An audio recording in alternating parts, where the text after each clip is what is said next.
আসসালামু আলাইকুম রহমতুল্লাহি ওবরাকাতু। আশা করি আল্লাহর মেহেরবানিতে সকলে ভালো আছেন, আলহামদুলিল্লাহ। আজকে নামাজের ফজিলত সমূহ নিয়ে আলোচনা করব ইনশাআল্লাহ। চলেন শুরু করা যাক। নামাজের ফজিলত সমূহ। আল্লাহ তাআলার নিকট নামাজ অতি গুরুত্বপূর্ণ ইবাদত। আল্লাহ পাকের নিকট নামাজ অপেক্ষা বেশি প্রিয় ইবাদত আর নেই। আল্লাহ তাআলা স্বয়ং বান্দাদের উপর প্রতিদিন 5 ওয়াক্ত নামাজ ফরজ করেছেন।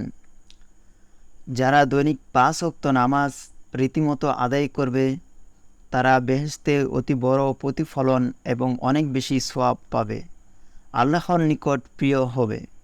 বেনামাজিরা মহাপাপী। হাদিস নাম্বার 1।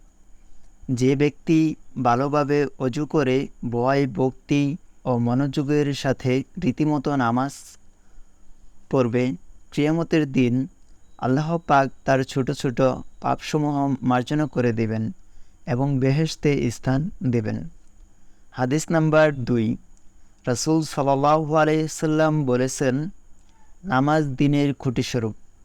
যে উত্তম রূপে নামাজ কায়েম রাখল সে দিনকে কায়েম রাখল, এবং যে খুঁটি ভেঙে ফেলল সে দিনকে বরবাদ করে ফেলল। হাদিস নাম্বার 3। কিয়ামতের দিন সর্বপ্রথম নামাজেরই হিসাব নেওয়া হবে। নামাজির হাত, পা এবং মুখ কিয়ামতের দিন সূর্যের মতো উজ্জ্বল হবে। বেনামাজির ভাগ্যে তা জুটবে না। হাদিস নাম্বার 4। কিয়ামতের ময়দানে নামাজিরা থাকবে নবী, শহীদ এবং ওলিগণের সাথে, আর বেনামাজিরা অবস্থান করবে ফেরাউন, হামান এবং কারুন প্রভৃতি বড় বড় কাফিরদের সাথে। প্রত্যেক ব্যক্তির নামাজ পড়া অবশ্য কর্তব্য। নামাজ আদায় না করলে আখিরাতের জীবনের ক্ষতি তো আছেই, পার্থিব জীবনেও ক্ষতি আছে।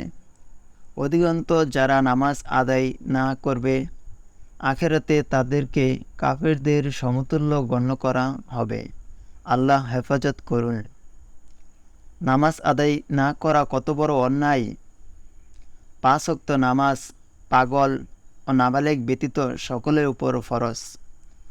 ছেলে মেয়ে 7 বছর বয়স হলে তাদেরকে দিয়ে নামাজ আদায় করা মা বাবার উপর ওয়াজিব। 10 বছর বয়সে ছেলে মেয়ে নামাজ আদায় না করলে তাদেরকে প্রহার করে নামাজ আদায় করাতে হবে। নামাজ কারো জন্য মাফ নেই, কোনো অবস্থাতেই নামাজ ত্যাগ করা দুরন্ত নয়। রুগ্ন, অন্ধ, খুরা, বোবা, বধির যে যে অবস্থায় আছে তার সে অবস্থাতেই নামাজ আদায় করতে হবে। অবশ্য যদি কেউ ভুলে গেলে বা ঘুমিয়ে পড়লে নামাজের রক্তের ভিতর মনে না আসলে বা ঘুম না ভাঙলে তার গুনাহ হবে না বটে, কিন্তু স্মরণ হওয়া এবং ঘুম ভাঙার সাথে সাথে কাজা আদায় করে নেওয়া ফরজ। অবশ্য তখন মাকরু ওয়াক্ত হলে, অর্থাৎ সূর্যোদয় বা অস্তমিত যাওয়ার সময় যদি মনে পড়ে বা ঘুম ভাঙে তবে একটু দেরি করে আদায় করবে, যাতে মাকরু ওয়াক্ত চলে যায়। তেমনি বেহুশি অবস্থায় নামাজ ছুটে গেলে তদন্ত গুনাহ হবে না। অবশ্য হুশ আসা মাত্রই তার কাজা আদায় করতে হবে। আল্লাহ তাআলা আমাদেরকে দৈনিক 5 ওয়াক্ত নামাজ রীতিমতো আদায় করার তৌফিক দান করেন। আমিন।